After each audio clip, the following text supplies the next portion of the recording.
The morning sun stretched across the flatlands of the Midwest, spilling gold across fields of corn and wheat that seemed to run forever. A convoy of military trucks rattled down a dusty road, canvas flaps snapping in the breeze. Inside sat dozens of German prisoners of war, their uniforms faded, their expressions guarded.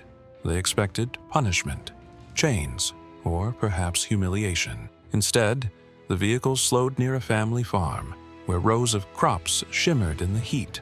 A farmer stood waiting, broad hat tilted against the glare, tools already lined near the barn.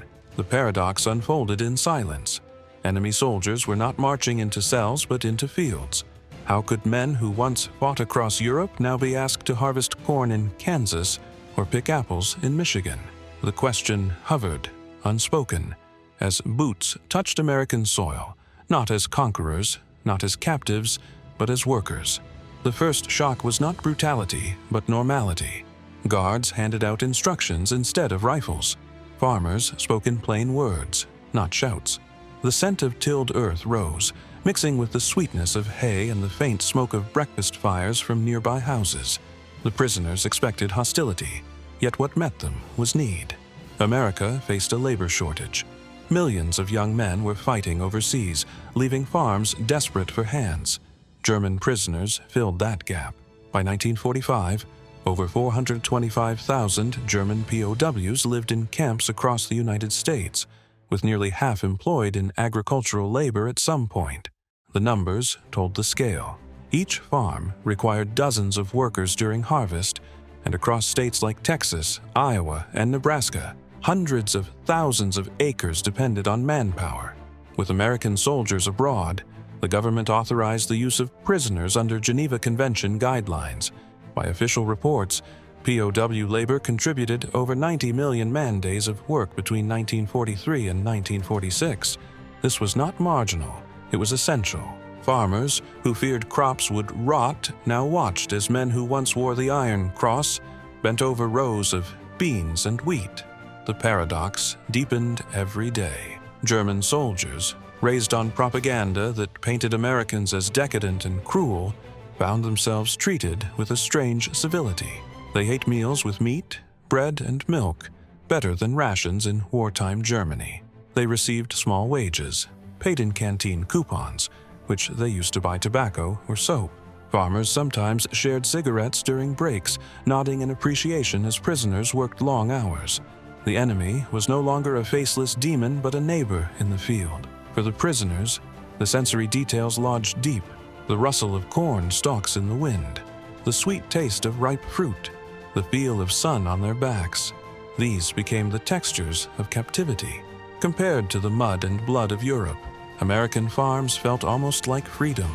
One POW later said, "We expected chains, but we were given shovels and bread. It was the first time I thought perhaps the world could be different." U.S. National Archives, 1946. Context mattered. The United States faced acute labor shortages by 1943. With 16 million men in uniform, farms relied on women, children, and the elderly. The War Manpower Commission pushed every resource forward, yet the gap remained. German POWs arriving by the thousands after North Africa and Normandy became a solution.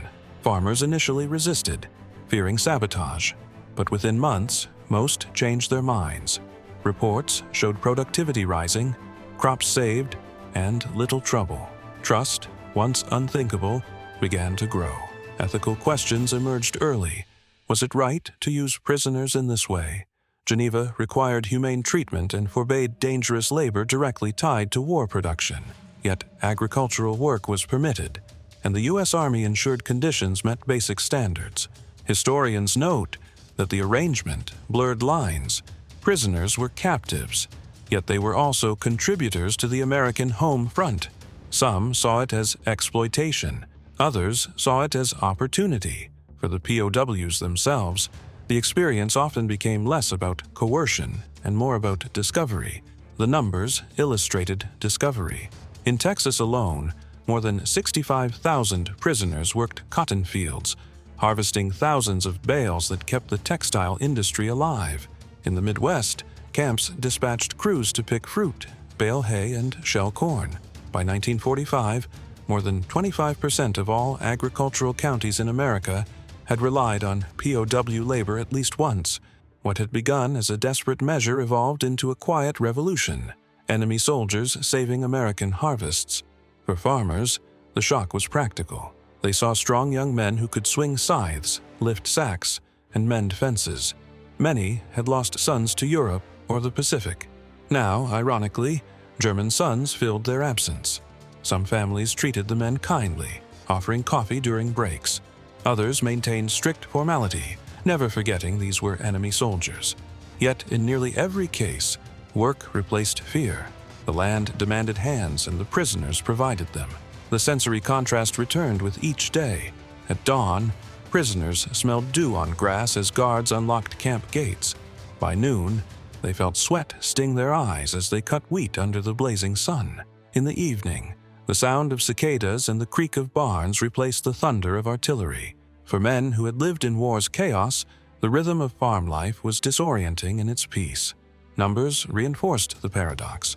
In Germany, civilians faced food shortages so severe that ration cards offered as little as 1,500 calories per day. In America, prisoners received 3,000, often including bread, butter, and meat. For some POWs, captivity was their first time tasting such abundance. They worked, but they also ate, and they remembered. Letters home, censored but still revealing, carried hints of their astonishment. "I eat more here than my family does in Hanover," one wrote in 1945. Red Cross Report, 1945. The ethical capsule emerges clearly. At the time, critics argued that POWs lived too well, that they were being spoiled while Americans rationed gasoline and sugar. Supporters countered that humane treatment upheld American values and ensured reciprocal treatment for Allied prisoners abroad. Historians today note the irony. What was meant as adherence to law became a form of persuasion.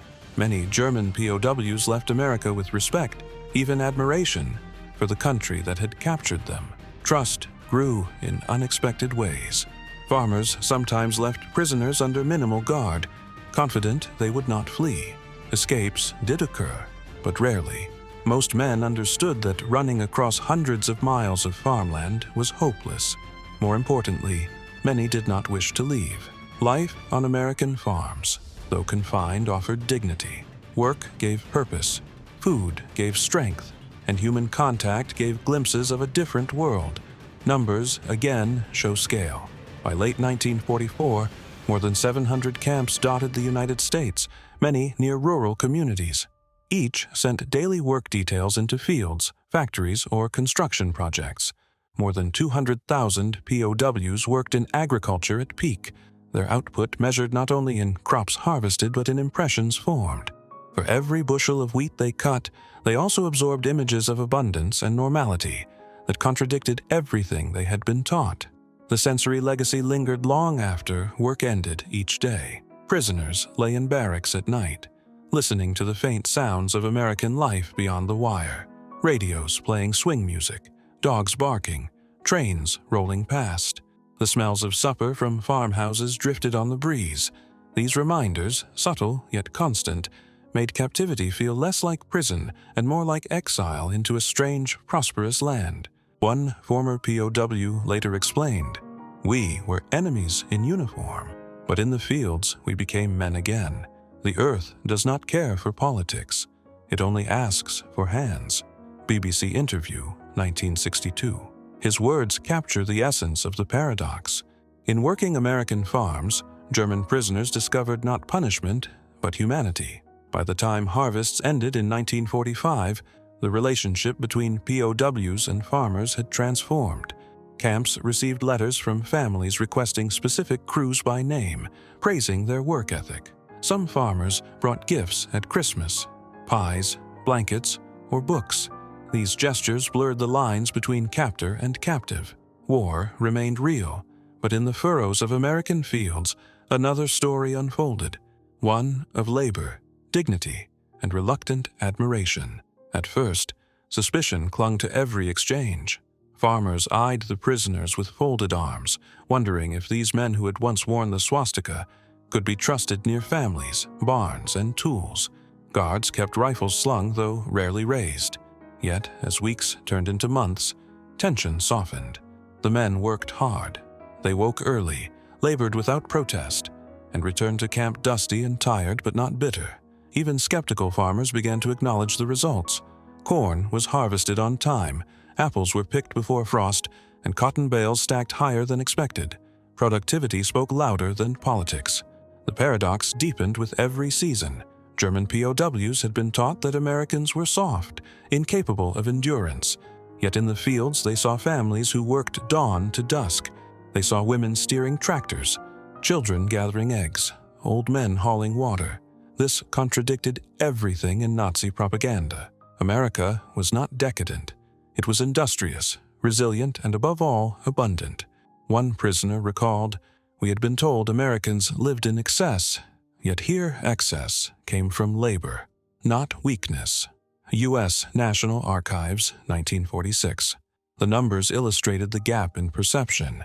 In 1944, America's agricultural output reached nearly 130% of its pre-war average, despite millions of men overseas.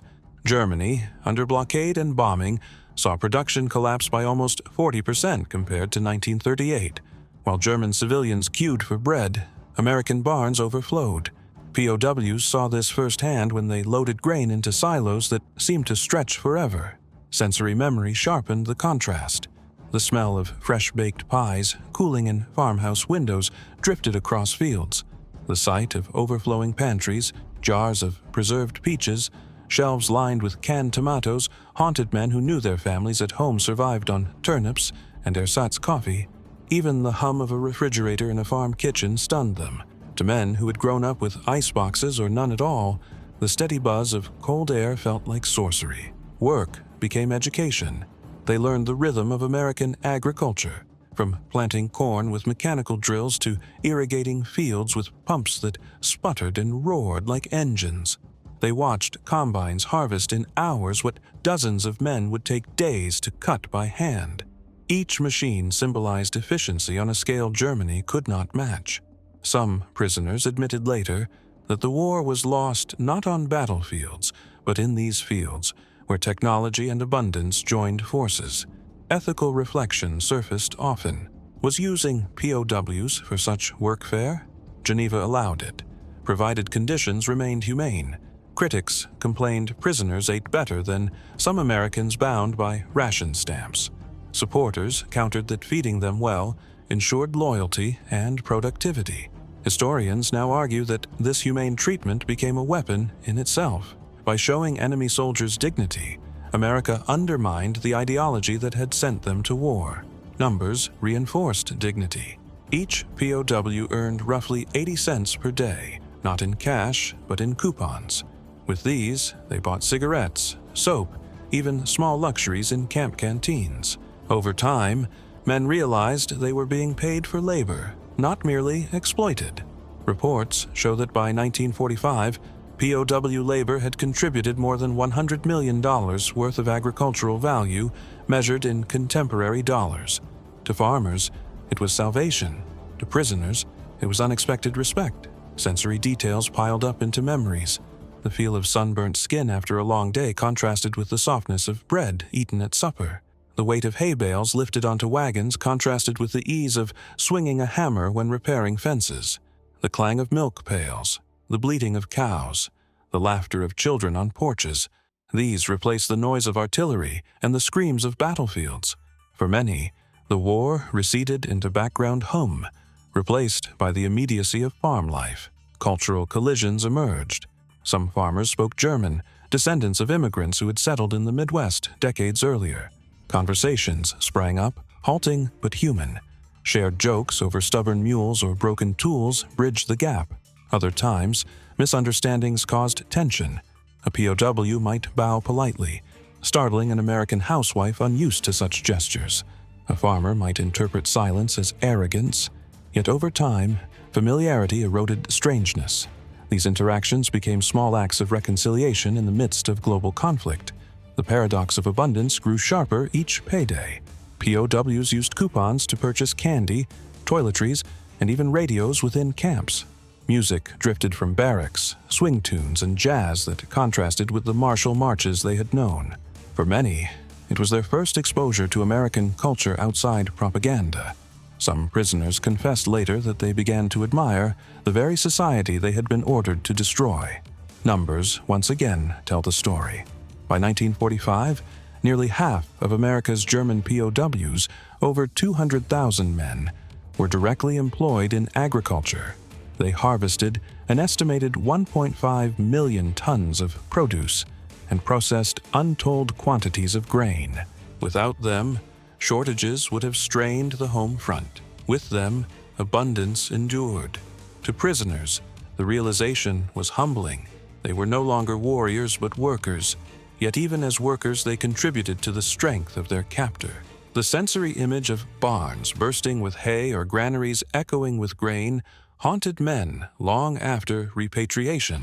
In Germany, they would later walk through hollowed cities and remember the fullness of American farmhouses.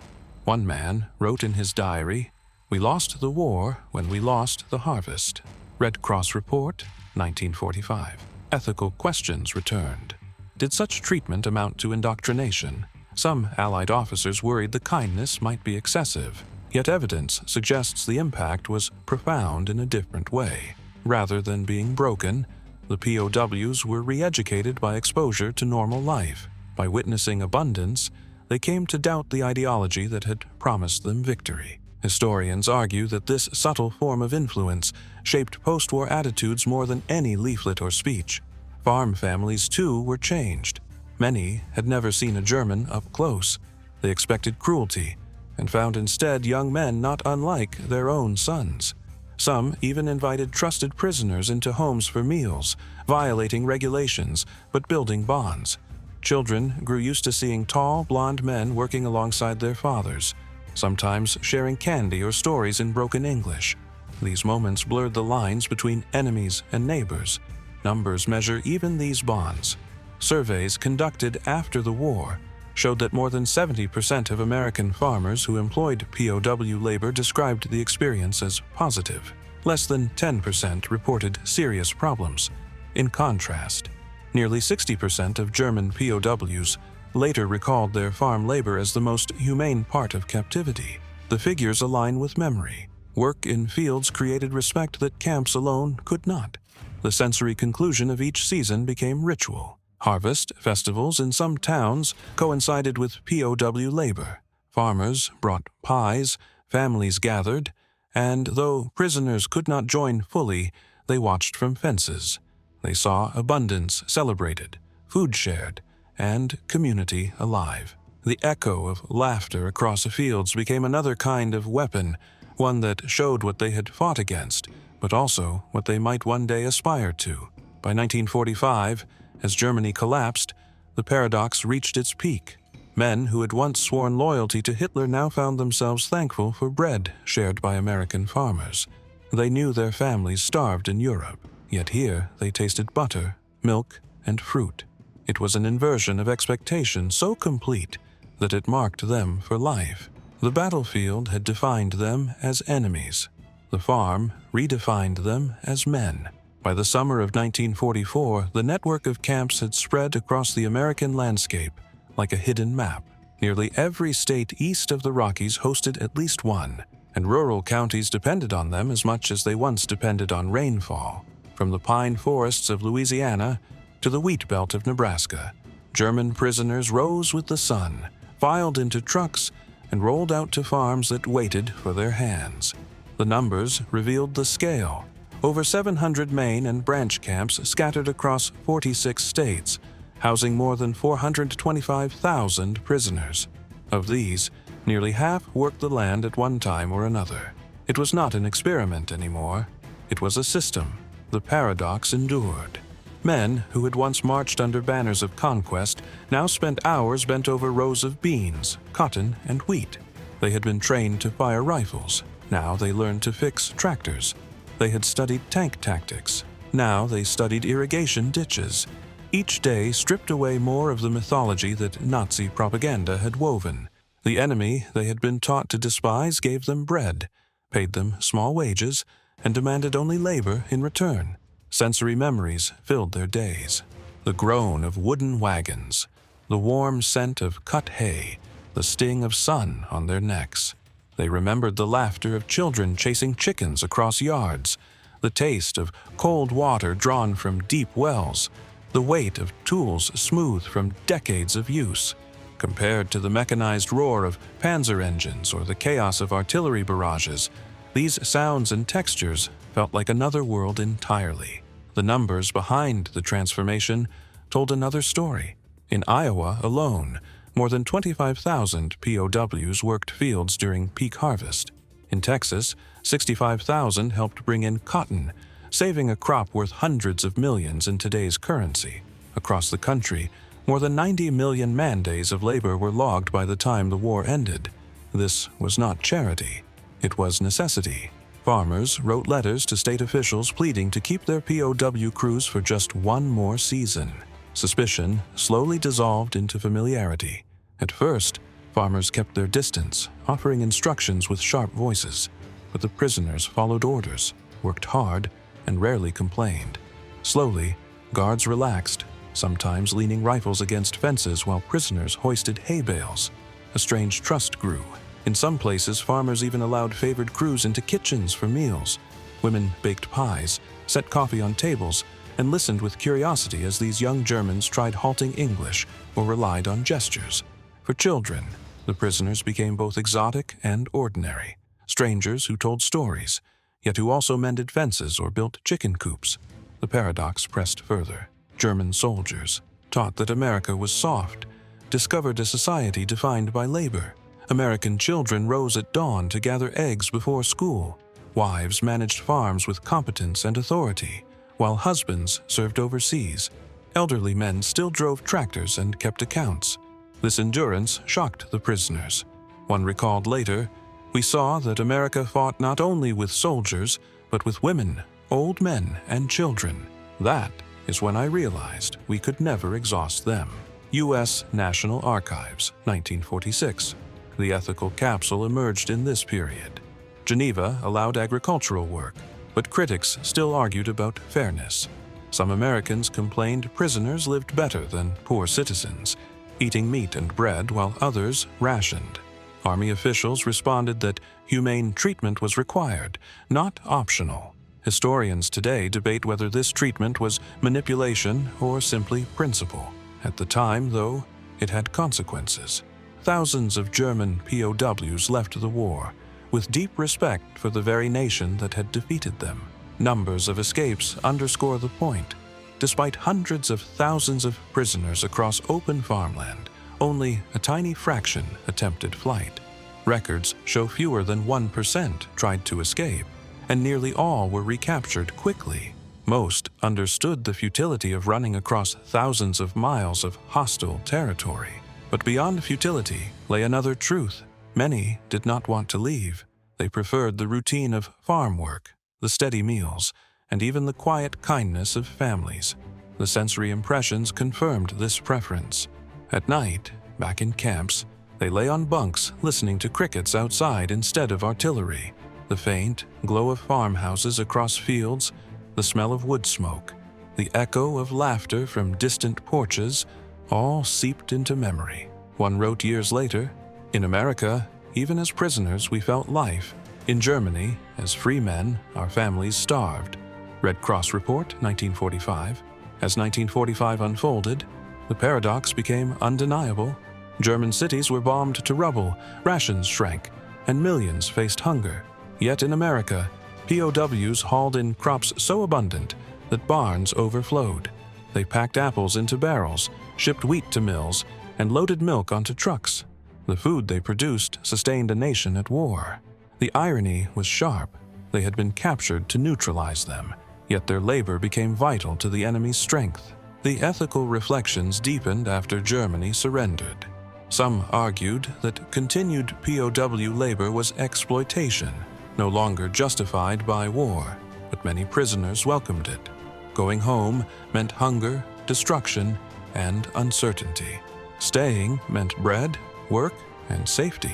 Farmers themselves petitioned to keep POW crews until harvests ended, citing irreplaceable value.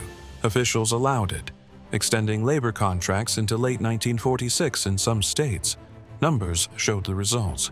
By the time the last POWs sailed back to Europe, more than $1.6 billion worth of agricultural labor had been performed, measured in modern value. Crops had been saved, farms stabilized, and communities kept afloat. To the prisoners, this was not just numbers. It was a revelation of what abundance looked like when society mobilized every resource. The sensory legacy carried into repatriation.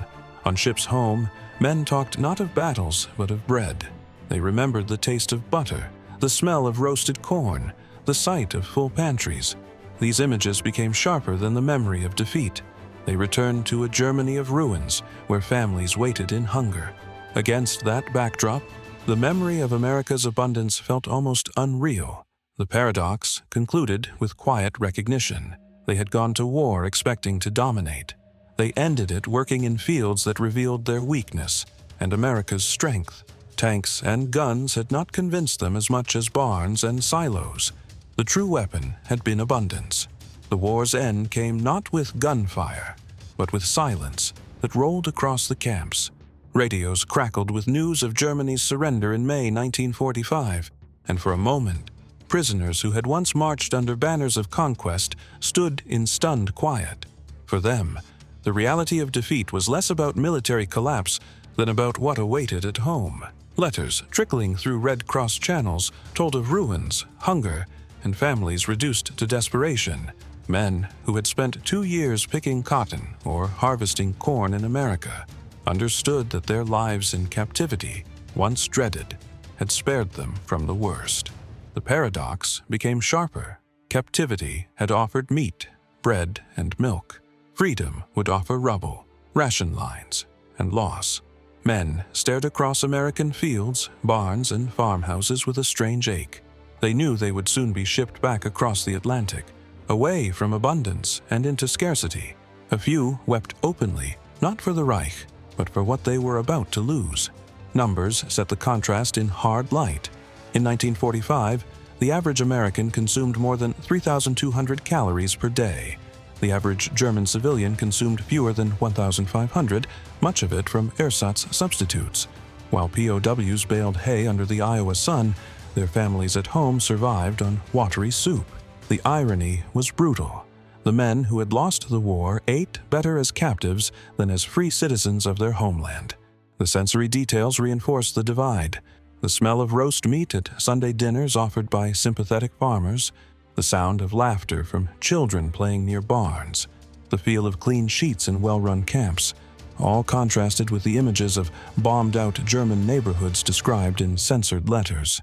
The men carried these sensations like contraband memories, knowing they could not describe them fully without sounding disloyal. Some prisoners admitted guilt.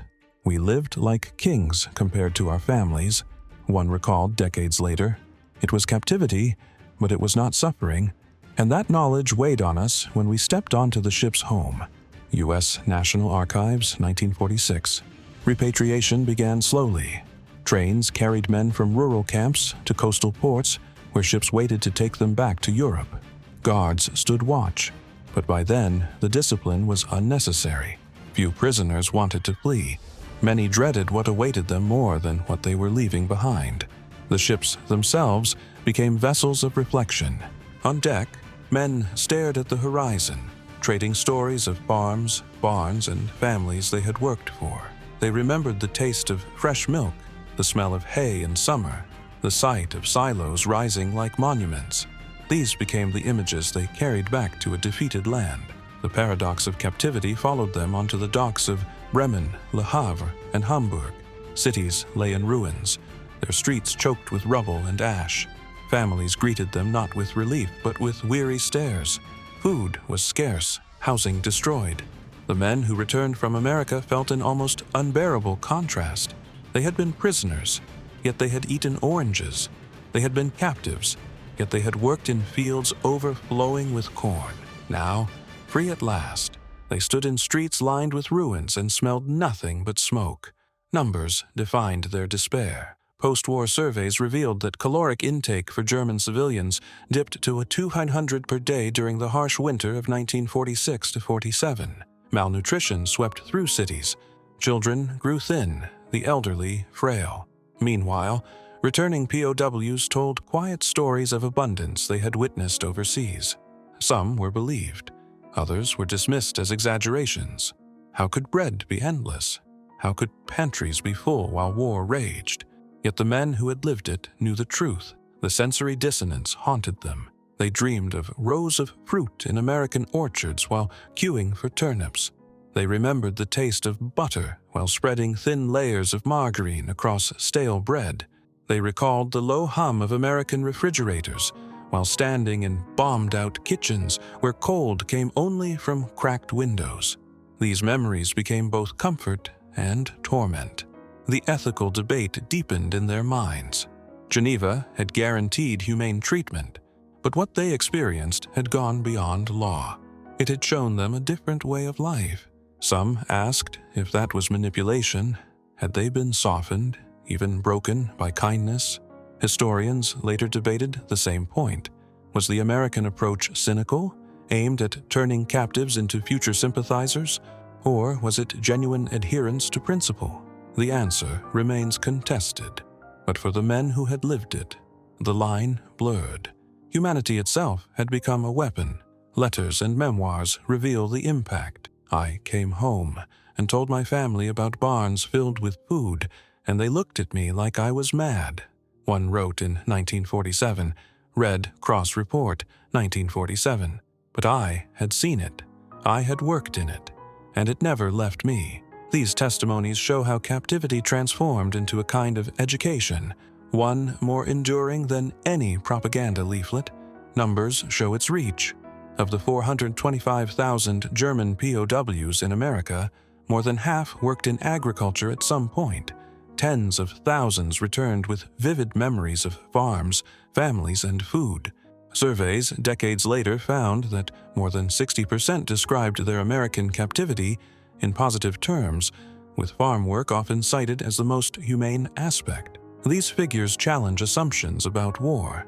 Defeat had carried lessons that victory never could. Sensory details shaped those lessons: the sound of laughter on porches, the glow of lanterns in barns, the taste of apple pie offered by a farmer's wife. These became emblems of America in memory. They did not remember only guards or fences. They remembered abundance, civility, and work. In post-war Germany, these memories became seeds. Men told their children about tractors that plowed acres in a day, about refrigerators that kept milk fresh, about supermarkets where bread never ran out. These stories inspired not despair, but ambition. They revealed that the future could be built not from slogans of sacrifice, but from abundance and efficiency. The paradox matured into legacy. Germany's reconstruction in the 1950s, fueled by the Marshall Plan, echoed many of the lessons prisoners had absorbed. Mechanization of farms accelerated. Consumer goods became symbols of recovery. The very men who had once labored in American fields often became advocates for modernization at home. They had seen what abundance looked like. They wanted it for their families. The ethical capsule closes here. At the time, POW labor was justified as necessity. Critics said it was exploitation, while supporters said it was humane. Today, historians view it as something stranger, a moment when war's captives became students of their enemy's society. For the men themselves, it was both gift and wound. They had lost a war, but gained a vision. Numbers measure the paradox's endurance.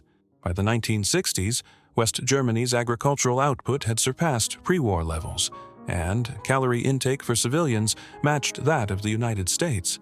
Former POWs often credited their time in America with shaping their outlook. The memory of barns, silos, and fields became a quiet but powerful influence in the nation's recovery. The sensory conclusion lingers.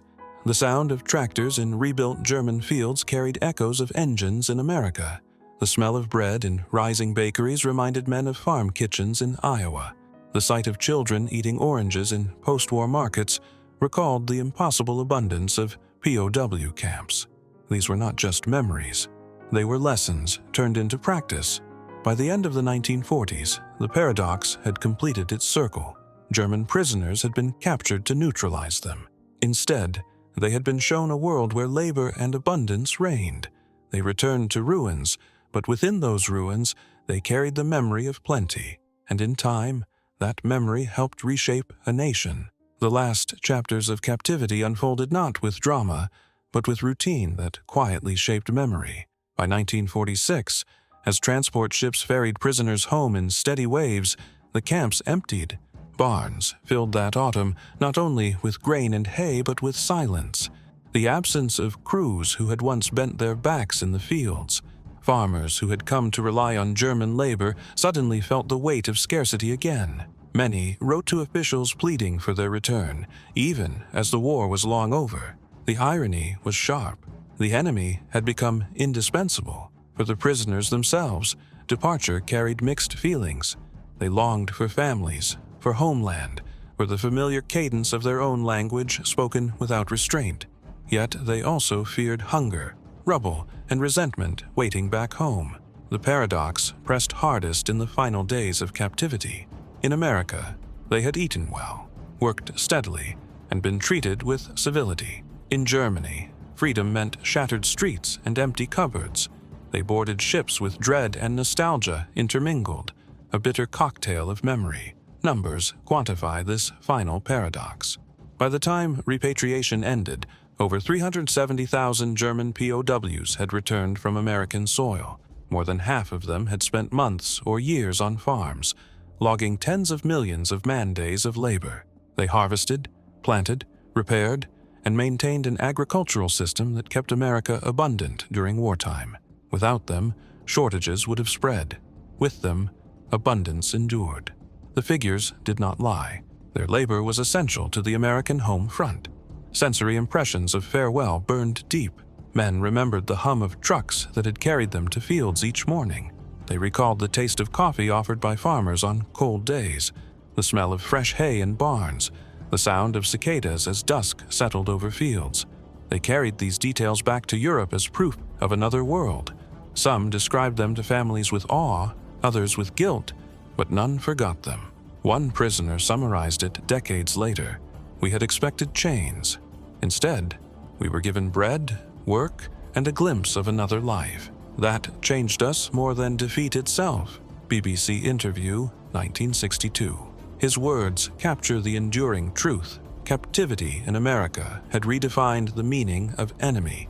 Ethical debates resurfaced after the war. Some Germans accused former POWs of being softened, even seduced, by American abundance.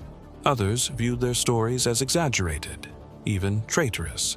But over time, those accounts gained credibility.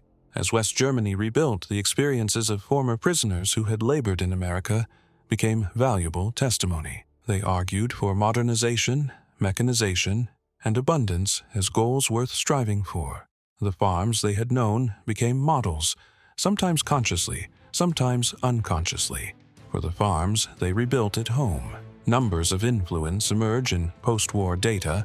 By the 1950s, West German agriculture had mechanized rapidly, with tractor ownership rising from fewer than 100,000 in 1945 to more than 1 million by 1960. Calorie intake rose, bread lines vanished, and markets overflowed again. Many of the men guiding this transformation had once worked American soil. Their memory of tractors plowing endless fields or silos towering against the sky had become blueprints for progress. The sensory echoes remained vivid. In newly rebuilt German towns, the smell of fresh bread recalled kitchens in Kansas. The sight of children eating oranges in markets evoked memories of camp canteens where fruit was once a miracle. The steady chug of new German tractors carried faint echoes of American engines.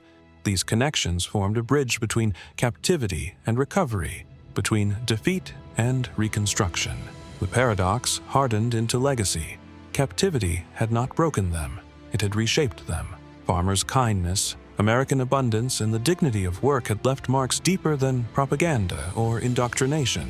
Historians argue today that this experience was one of the least studied yet most influential cultural exchanges of the war.